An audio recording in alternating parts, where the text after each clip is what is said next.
যে গুলি করেছে সে তো জেলে ছিল, অস্ত্র সহ ধরা পড়েছিল। তাহলে জামিন করেছে কে জানেন? জানেন না? বিএনপির আইন বিষয়ক সম্পাদক। আর বিএনপি আলারা এসে কয়, আমি ফেসবুকে লিখেছি, তাই কয় যে আইনজীবী মামলা নিবে না, জামিন যোগ্য ছিল, জামিন পাবে না। ওরা বুঝে একেবারে শেষ। খারান হাইসানি। হ্যাঁ দাঁড়ান এডিটর সাহেব, আমি না এনার্জি নষ্ট করবো না বিএনপির জন্য এসে, বিএনপির জন্য হাইসে এনার্জি নষ্ট করবো না, গোড়ায় আসুক।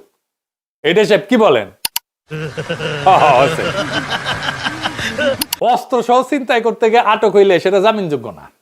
কারণ বিষয়টা দুইটা গুরুতর আইনের ধারার মধ্যে পড়ে। পেনাল কোড 1860-এর ধারা 392, এটা ছিনতাই, রবারি, এটা শাস্তি 10 বছর পর্যন্ত কারাদণ্ড, তার সাথে জরিমানা, এটা নন বেলেবল।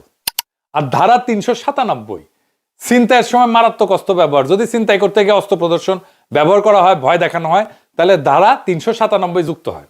এটার শাস্তি কমপক্ষে 7 বছরের সশ্রম কারাদণ্ড, আদালতের বিবেচনায় যাবজ্জীবন পর্যন্ত যাইতে পারে। সিআরপিসি সেকেন্ড শিডিউল অনুযায়ী যে সমস্ত অপরাধের সাজা 7 বছর বা তার বেশি, সেগুলো নন বেইলেবল।